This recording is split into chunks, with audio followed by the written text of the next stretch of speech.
Hello guys, आप सभी का स्वागत है रैपिड हॉरर चैनल पे, जहां आज मैं एक्सप्लेन करूंगा American sci-fi horror movie significant other को, जो इसी साल रिलीज हुई है, जिसके राइटर और डायरेक्टर्स हैं डैन बर्क और रॉबर्ट ऑल्सन। आपके लिए मैं ज्यादा स्टार्टिंग में स्पॉइल नहीं करूंगा, क्योंकि इसमें आप देखोगे एक कपल, उनका ट्रैकिंग और मीटियोर स्ट्राइक के बाद भसड़।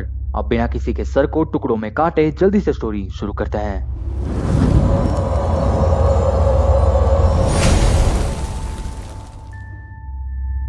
मूवी के स्टार्टिंग में हम एक हिरन को देखते हैं जिसके पीछे से कोई चीज हमला कर देती है। सीन सीधे वहां से शिफ्ट हो गया कपल पर, जो जा रहे हैं पैसिफिक नॉर्थ ईस्ट के पहाड़ियों पर, वो भी ट्रिप पे। इनके नाम है हैरी और रूथ। ये बिगफुट बर्गर शैक के पास पहुंच के कुछ खा पी लेते हैं। तभी शॉप से एक लड़का आके इन्हें पूछता है रेड स्टार के गिरने के बारे में, बट इन्हें ये बात बकवास लगा और ये सीधा पहाड़ी पर पहुंच गए। रूथ को सर्फिंग करना पसंद है, बट यहाँ जंगल में कैंप लगाकर रहना इसे पसंद नहीं, बट फिर भी ये रेडी होकर जंगल में चले गए। यहाँ रूथ को लगता है कि कोई उसे देख रहा है और ये जंगल में पहुंचकर टेंट लगाने लग गए। रूथ को टेंट लगाना नहीं आता और हैरी उसकी मदद करता है। रात भी हो गई और रूथ पी करने के लिए टेंट के बाहर जाती है, जहां वही हिरन उसे घूर रहा है, जो आपने मूवी के स्टार्टिंग में देखा था। हैरी के सडनली पीछे से बुलाने से ये तो डर गई और दोनों चुपचाप सोने चले गए। सुबह हो गया और यहाँ हैरी आज रूथ को प्रपोज करने के लिए एक सुंदर सी जगह पर ले आया है और उसने प्रपोज भी फाइनली कर दिया। बट रूथ को ये देख के स्ट्रेस ही हो गया और उसे पैनिक अटैक आ गया और वो चुपचाप अपनी एंग्जाइटी पिल्स लेके शांत होती है। रूथ साफ मना कर देती है क्योंकि उसे शादी के चक्कर में नहीं पड़ना है और वो इसके साथ रिलेशनशिप में खुश है। यहाँ हैरी का तो दिल टूट गया।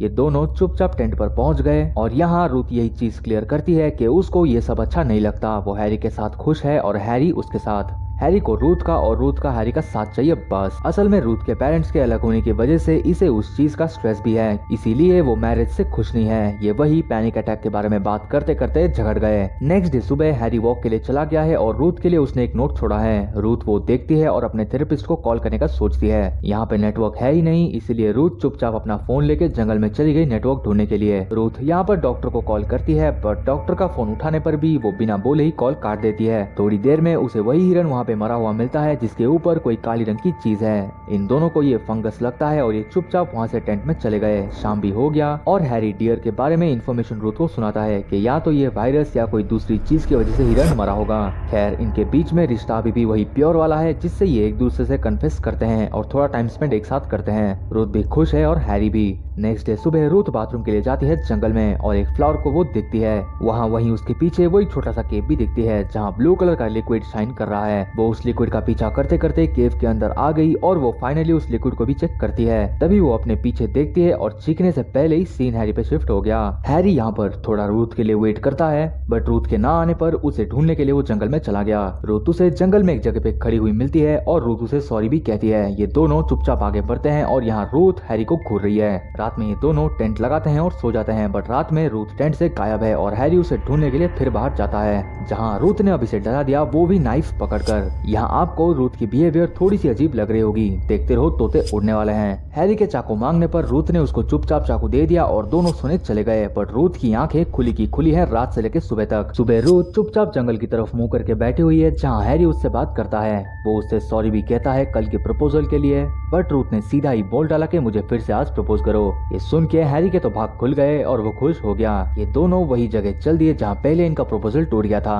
हैरी ने फाइनली इसे प्रपोज कर दिया और ये किस भी कर लिया, बट रूथ अचानक हैरी को आई लव यू बोलकर उसे मार के ही खाई के नीचे धकेल देती है। यहाँ तो 3 सेकंड में हमारे होश उड़ गए और हैरी भी मर गया। रूथ यहाँ जंगल में भागती है और ज्यादा भागने पर वो थक हार के एक जगह पर रुक जाती है। इसके विजन भी अभी ब्लर हो रहे हैं, मतलब इसे डिहाइड्रेशन हो गया। ये तो सीधे बेहोशी हो गई, जहाँ थोड़ी देर में और एक कपल वहाँ आता है। इनके नाम है विव और रे इसे पानी पिलाता है। कपल 911 को कॉल करने की सोचते हैं, बट यहाँ पे नेटवर्क है ही नहीं। ये इसे अपने कैंप में ले आए और खाना भी इसे देते हैं, बट रूथ यहाँ पर चुपचाप बैठी हुई है। वो किसी से भी कुछ बात नहीं करती। कपल में से विव आकर इससे बात करने की कोशिश करती है, बट रूथ यहाँ पर ज्यादा बात नहीं करती। ये अपने सर्फ वाली बात बताती है, बट फीमेल यहाँ पास वाले ओशन में शार्क्स की बात भी करती है। रूथ के ज्यादा बात ना करने पर कपल थोड़े से परेशान है। तभी रूथ वहाँ से चाकू उठा के अपने सामने ही पॉइंट कर देती है और ये यहाँ डरी हुई भी दिख रही है। तभी कपल के पीछे से कोई नो कहता है और टॉर्च के रोशनी में हम देख पाते हैं हैरी को, जो कि जिंदा है। क्यों होश उड़ गए ना?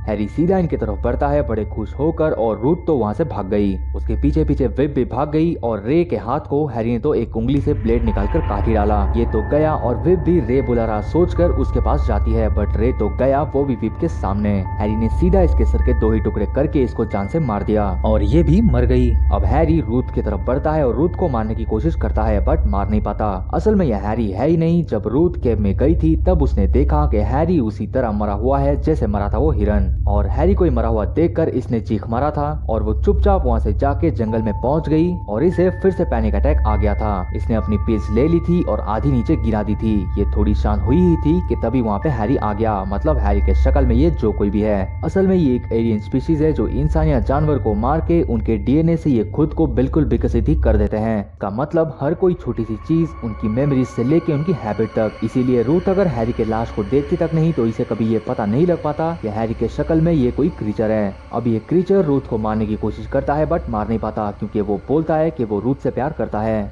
और रूथ भी कहती है कि वो किसी को इसके बारे में नहीं बताएगी, वो उसे जाने दे। और मौका पाते ही रूथ तो वहाँ से भाग गई, बट क्रीचर अचानक से इसके सामने आ गया और रूथ के इसके मुंह पर कट मारने पर भी ये 1 सेकंड में खुद को हील कर देता है। मतलब आप समझ लो इस क्रीचर का हीलिंग एबिलिटी कुछ ज्यादा ही फास्ट है। ये रूथ के पीछे पड़ा हुआ है और वो रूथ को सुबह होने पर बीच के पास ले आता है, वो भी अपनी स्पेसशिप दिखाने के लिए। रूथ नोटिस करती है कि समुद्र में शार्क्स है और यहाँ पर क्रीचर बोलता है कि वो रूथ के साथ कहीं दूर जाकर रहना चाहता है, बट ये क्या ही बकवास है। ये कहता है कि इसकी तरह और भी क्रीचर्स धरती पर आ रहे हैं जो अर्थ को बर्बाद करके रख देंगे। तभी रूथ भी इसके साथ रहने के लिए मान जाती है और इसके पिछले पॉकेट से चाकू निकाल के इसके चेस्ट पे स्टैब कर देती है। ये सीधे वहाँ से ओशन में भाग लेती है क्योंकि इसके पास एक प्लान है। वो क्रीचर को सीधे शार्क्स के हवाले कर देगी और खुद बच के बाहर निकल जाएगी क्योंकि इसको सर्फिंग करना आता है। यहाँ पर वो सर्फिंग नहीं करेगी, वो तैर के बाहर निकल जाएगी। अब यहाँ खून का गंध पाकर शार्क्स ने तो इस क्रीचर की बजा दी। रूथ वहाँ से अपने टेंट के पास भाग भाग के आती है और कुछ खाती है। ये करीबन 2 दिन से भूखी है और ये वहाँ से जाने का डिसाइड करती है फाइनली, बट तभी इससे फिर पैनिक अटैक आ गया और इसने अपनी आखिरी पिल भी ले ली। ये थोड़ी सी शांत होती है बट तभी क्रीचर ने इसको पकड़ लिया। मतलब हैरी के शक्ल में ये क्रीचर भी जिंदा है। इस क्रीचर ने शायद शार्क को भी मार दिया होगा और अब इसने सीधे रूथ की डीएनए ले ली। क्रीचर रूथ को बेहोश करके वही केव में ले आया और इसे हैरी की तरह चिपका दिया दीवार में। अब ये धीरे धीरे रूथ की तरह ट्रांसफॉर्म हो जाता है और ये यहाँ पे रूथ और हैरी के बारे में बहुत कुछ बोलता है। इसने तो प्रपोजल रिंग ही अपने हाथ में पहन लिया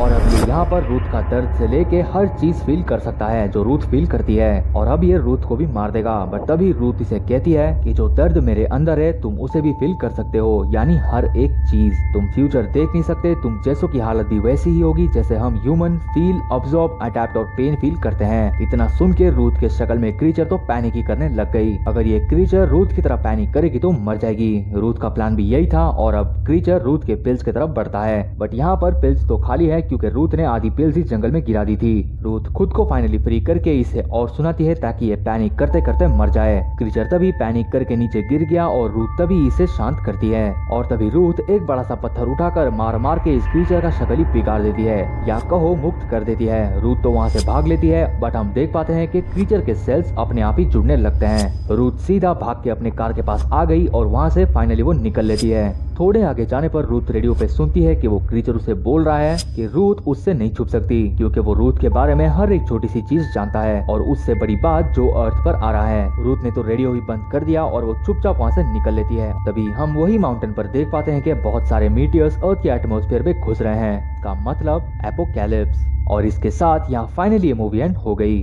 अब बात करते हैं मूवी के बारे में। इस साल जितनी भी मूवीज आई हैं ये मूवी खास करके थोड़ी ज्यादा एलिवेट करती है मूवी के राइटिंग और इसकी थोड़ी सी डिफरेंट अप्रोच पर। जहाँ पे अगर आप इस मूवी के थ्रिलर एक्सपेक्ट की बात करोगे तो यहाँ पर हमें प्यार, रिलेशनशिप, बेसिकली ह्यूमन प्रॉब्लम्स और उसके आउटकम्स के बारे में मूवी में दिखाया गया है। जहाँ पर रूथ को एंजाइटी था और अपने पेरेंट्स के ब्रोकन मैरिज के चलते उसने हैरी को मना कर दिया क्योंकि उसको शादी से डर था कि वो आगे जाके टूट ना जाए। यहाँ आपने एलियन थिंग एक्सपेक्ट नहीं किया होगा मेरे जैसे, क्योंकि यही है मूवी का मेन प्लॉट। यहाँ आपको लगा होगा कि रूथ के साथ कुछ गड़बड़ है बट असल गड़बड़ था यहाँ पे क्रीचर के शक्ल में हैरी। इसीलिए है एंड में जब रूथ ने बोला कि दर्द तुम्हारे साथ हमेशा रहता है, तो क्रीचर को भी वही दर्द फील हुआ जो रूथ के अंदर था। एंड में हमने जो मीटियर्स गिरते हुए देखे उसके लिए ओपन एंडेड नोट छोड़ा गया है कि शायद इसका सीक्वल भी आएगा, क्योंकि और एलियंस आ रहे हैं, इसका मतलब तबाही हो जाएगी। और यहाँ एलियंस का हैरी के शक्ल पे आते हुए ना आपने सोचा था ना मैंने। अगर आप पूछोगे कि हैरी यहाँ पे जिंदा है या मर गया, तो आंसर है मर गया, क्योंकि ब्रेन काटने के बाद कोई कैसे बच सकता है। मूवी के स्टार्टिंग में शॉप के बच्चे ने यही मीटियोर गिरने की बात की थी रेड स्टार कहकर। यही क्रीचर्स ही एंड में आए जो अर्थ को इन्वेड करेंगे, जिसका जिक्र रेडियो में रूथ के रेप्लिका यानी क्रीचर ने किया था।